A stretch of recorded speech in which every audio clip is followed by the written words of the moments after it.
ഓരോന്നിനെ സംബന്ധിച്ചുമുള്ള കൃത്യമായ അറിവുകൾ അവന്റെ പക്കലുണ്ട്. എവിടെയാണ് ഓരോന്നും വളരുന്നത്, എവിടെയാണ് ഓരോന്നും താമസിക്കുന്നത്, ഏതേത് ആനുകൂല്യങ്ങളാണ് ഓരോ ജന്തുവിനും വേണ്ടത്, എന്തെന്ത് സൗകര്യങ്ങളാണ് ഓരോ ജന്തുവിനും ആവശ്യമായത്, അവയുടെയെല്ലാം ഉറവിടങ്ങളും അതെല്ലാം നിക്ഷേപിക്കപ്പെട്ട സ്ഥലങ്ങളും വയഅലമു മുസ്തഖറഹാ വമുസ്തൗദഅഹാ കുല്ലും ഫീ കിതാബിൻ മുബീൻ. അതെല്ലാം വ്യക്തമായ ഒരു ഗ്രന്ഥത്തിൽ അതൊക്കെ കൃത്യമായി അല്ലാഹു രേഖപ്പെടുത്തിയിട്ടുണ്ട്. അവനത് നന്നായി അറിയുകയും ചെയ്യാം. ഈ ലോകത്ത് ജനിച്ചു വീഴുന്ന മനുഷ്യനാവട്ടെ, മറ്റേതെങ്കിലും ജന്തുജാലങ്ങളാവട്ടെ, പട്ടിണി കിടന്നുകൊണ്ട് മരിക്കേണ്ട ഒരവസ്ഥ ഇവിടെ ഇല്ല. ഏത് നിലക്ക്?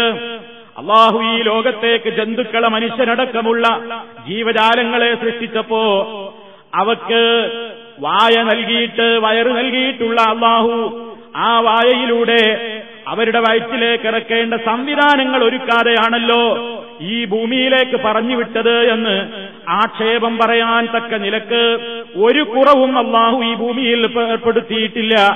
ഇവിടേക്ക് ആവശ്യമായത് മുഴുവനും അല്ലാഹു റബ്ബുൽ ആലമീൻ ഈ ഭൂമിയിൽ നിറച്ചു വച്ചിരിക്കുന്നു. അതുകൊണ്ട് മനുഷ്യൻ എന്ത് ചെയ്യണം? തന്റെ നാഥൻ തനിക്ക് അളന്ന് കണക്കാക്കിയ റിസ്ക് തനിക്ക് കിട്ടും എന്ന് ഉറച്ചു വിശ്വസിക്കണം. ആ റിസ്കിന്റെ കാര്യത്തിൽ, തനിക്ക് നേടാൻ കഴിയുന്ന സമ്പാദ്യത്തിന്റെ കാര്യത്തിൽ മനുഷ്യൻ വെപ്രാളപ്പെടുകയോ ബേജാറാവുകയോ ചെയ്യരുത്. അവൻ അതെല്ലാം ഒരുക്കി വെച്ച നാഥനിൽ ബലമേൽപ്പിക്കുകയാണ് വേണ്ടത്. തവക്കൽതു ഫീ റിസ്ഖി അലല്ലാഹി ഖാലിഖി വഅയ്ഖൻതു അന്നല്ലാഹ ലാ ശക്ക റാസിഖി. വിശുദ്ധ ഖുർആനിന്റെയും ഹദീസിന്റെയും അടിസ്ഥാനത്തിൽ മനുഷ്യന് നാഥൻ ഇവിടെ ഒരുക്കി വെച്ചിട്ടുള്ള സജ്ജീകരണങ്ങളും സൗകര്യങ്ങളും എനിക്ക് എന്റെ നാഥൻ വിധിച്ചത് എനിക്ക് കിട്ടുക തന്നെ ചെയ്യും എന്ന ഉറച്ച വിശ്വാസം വേണമെന്ന ആശയത്തെ ഒരു കവിതയുടെ രൂപത്തിൽ ഒരു കവി വർണ്ണിച്ചതാണ്. തവക്കൽതു ഫീ റിസ്ഖി, ഞാൻ എന്റെ ഉപജീവനത്തിന്റെ കാര്യത്തിൽ ഞാൻ ഏൽപ്പിച്ചിരിക്കുന്നു അലല്ലാഹി ഖാലിഖി, എന്നെ സൃഷ്ടിച്ച സൃഷ്ടാവായ അല്ലാഹുവിന്റെ മേൽ ഞാൻ എന്റെ എല്ലാം തവക്കുലാക്കിയിരിക്കുന്നു. അതുകൊണ്ട് എനിക്ക് വെപ്രാളമില്ല, കിട്ടിയതിൽ അമിതമായ സന്തോഷമില്ല, കിട്ടാത്തതിൽ വലിയ സങ്കടമില്ല, ബേജാറില്ല, വെപ്രാളമില്ല. കാരണം വഅയ്ഖൻതു അന്നല്ലാഹ ലാ ശക്ക റാസിഖി, ഞാൻ ഉറച്ചു വിശ്വസിക്കുന്നു തീർച്ചയായും എന്റെ റബ്ബ് അല്ലാഹു റബ്ബുൽ ആലമീൻ നിസ്സംശയം അവനാണ് എനിക്ക് റിസ്ക് നൽകുന്നവൻ. ففي أي شيء تذهب النفس حسرة وقد قسم الرحمن رزق الخلائق. എന്ത് കാര്യത്തിന് എന്റെ മനസ്സ് വേവലാതിപ്പെടണം, ഞാൻ എന്തിന് സങ്കടപ്പെടണം, ഞാൻ എന്തിനു പ്രയാസപ്പെടണം? വഖദ് ഖസ്സമർ റഹ്മാനു, പരമകാരുണികനായ അല്ലാഹു വീതിച്ചു വെച്ചിട്ടുണ്ടല്ലോ, അവൻ ഓഹരി വെച്ചിട്ടുണ്ടല്ലോ റിസ്ഖൽ ഖലായിഖി, ഇവിടെയുള്ള സർവ്വ സൃഷ്ടിജാലങ്ങൾക്കും ആവശ്യമായത് എന്തൊക്കെയെന്ന്. ആ തവക്കുൽ ബോധം ഒരു വിശ്വാസിയുടെ ബേജാറ് കളയുന്നു, അവന്റെ വെപ്രാളം കളയുന്നു.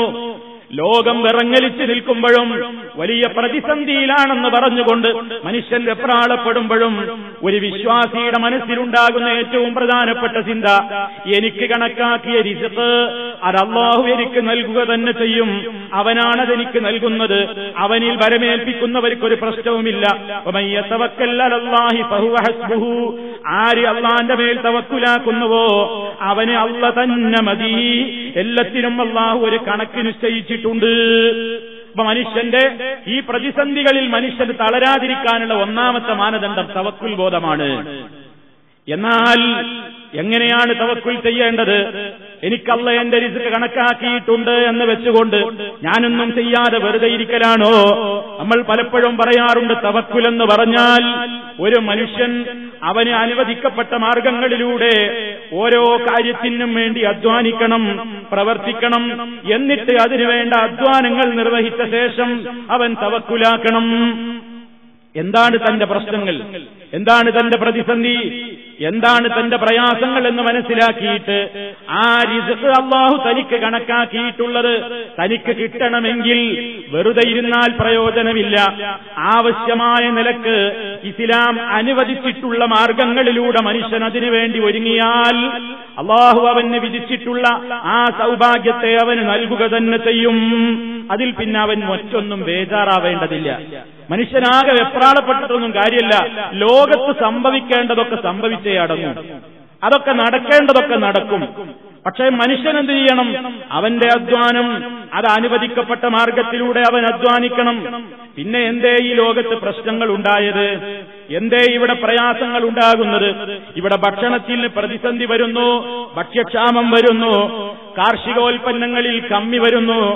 അതുപോലെ തന്നെ വൻകിട രാഷ്ട്രങ്ങളൊക്കെ വിറകൊണ്ട് നിൽക്കുകയാണ്. അതേപോലെ തന്നെ ഒരുപാട് ആളുകൾ വലിയ പ്രതിസന്ധിയിലാണ്.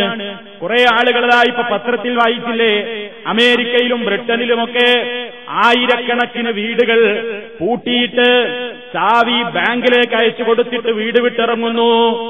വീട് പൂട്ടിയിട്ട് ചാവി തപ്പാലിൽ ബാങ്കിലേക്ക് അയച്ചു കൊടുക്കേണ്. ഞങ്ങൾക്ക് നിങ്ങളുടെ ലോൺ അടച്ചു വീട്ടാനുള്ള നിവൃത്തിയില്ല, നിങ്ങളെടുത്തോ വീടെന്നും പറഞ്ഞിട്ട് വീട് പൂട്ടിയിട്ട് വീട് വിട്ടിറങ്ങുന്നു. ഒരുപാട് ആളുകൾ അത് ചെയ്യുന്നു. അടുത്തപടി എന്താ റിപ്പോർട്ട് ചെയ്യപ്പെട്ടത്? ആയിരക്കണക്കിന് വൻകിട ബിൽഡിങ്ങുകൾ കയറ്റിയിട്ടുള്ള മുതലാളിമാര്, അതേപോലെ തന്നെ ഒരുപാട് വലിയ വലിയ കെട്ടിടങ്ങൾ കെട്ടിയിട്ടുള്ള ആളുകൾ, അവരും ബാങ്കിനെ വിളിച്ച് അറിയിച്ചു കഴിഞ്ഞു, ഞങ്ങൾക്ക് തിരിച്ചടക്കാൻ കഴിയില്ല, അതുകൊണ്ട് കെട്ടിടം നിങ്ങളെടുത്തോളൂ. ഞങ്ങൾക്ക് കെട്ടിടവും വേണ്ട, വീടും വേണ്ട, ഞങ്ങൾ പോവുകയാണ്, തിരിച്ചടക്കാൻ വകുപ്പില്ല. എന്തേ സഹോദരാ ഈ ലോകത്ത് ഈ പ്രതിസന്ധി വരാൻ കാരണം? എന്തേ ഇവിടെ ഇത്ര വലിയ പ്രതിസന്ധിക്ക് നിമിത്തമായ സംഗതി എന്താണ്? അല്ലാഹു റബ്ബുൽ ആലമീൻ ഈ ലോകത്തേക്ക് ഇറക്കേണ്ടുന്ന വല്ല അനുഗ്രഹങ്ങളും പിടിച്ചുവെച്ചതാണോ? അതോ ഈ ലോകത്ത് എന്താണ് സംഭവിച്ചത്? മനുഷ്യൻ റിസ്ക് നേടാൻ വേണ്ടി അള്ളാഹു ഞാൻ നേരത്തെ വിശദീകരിച്ചില്ലേ, അള്ളയിൽ തവക്കുലാക്കിക്കൊണ്ട് അള്ളയാണ് എനിക്ക് നിശ്ചയിച്ച റിസ്ക് അവൻ നൽകിയേക്കും എന്ന ഉറച്ച വിശ്വാസത്തിൽ ബേജാറില്ലാതെ വെപ്രാളമില്ലാതെ ഓരോരുത്തർക്കും റിസ്ക് എങ്ങനെയാണ് കിട്ടേണ്ടതെങ്കിൽ അതിന് അള്ള ഓരോന്നിനും ഓരോ അളവുകോൽ നിശ്ചയിച്ചിട്ടുണ്ട്. അതിന് അനുവദനീയമായ മാർഗങ്ങൾ നിശ്ചയിച്ചിട്ടുണ്ട്. അതിൽപ്പെട്ടതാണ് കച്ചവടം. അതേപോലെ തന്നെ പല രൂപത്തിലുള്ള ഇടപാടുകളും പലതും അല്ലാഹു നിശ്ചയിച്ചിട്ടുണ്ട്. ആ നിശ്ചയിക്കപ്പെട്ട ഇടപാടുകളിലൊക്കെ ഇസ്ലാം അനുവദിച്ച മാർഗങ്ങൾ വിട്ട് മറ്റു മാർഗങ്ങളിലേക്ക് പോയതാണ് ഇന്ന് ഏറ്റവും വലിയ പ്രതിസന്ധിക്ക് കാരണമായത്. ഇതാണ് മുസ്ലിമീങ്ങൾ മനസ്സിലാക്കേണ്ടത്. സർവ്വ പ്രതിസന്ധിക്കും കാരണം നിങ്ങൾക്കറിയാമോ എന്താണെന്ന്? പലരും പല കാരണങ്ങൾ പറയുന്നു. ഒരു വിശ്വാസി ആകത്തുകയായി പരിശോധിച്ചാൽ അവന് ചെന്നെത്തുന്ന ഒരൊറ്റ മറുപടിയാണുള്ളത്. ഇന്നത്തെ സർവ്വ പ്രതിസന്ധിക്കും കാരണം, സാമ്പത്തിക രംഗത്തുള്ള പ്രതിസന്ധിക്ക് കാരണം ഇസ്ലാം അരുതെന്ന് പറഞ്ഞ മാർഗത്തെ എല്ലാ പ്രശ്നങ്ങളുടെയും അടിത്തറയായി മനുഷ്യൻ സ്വീകരിച്ചതാണ് കാരണം.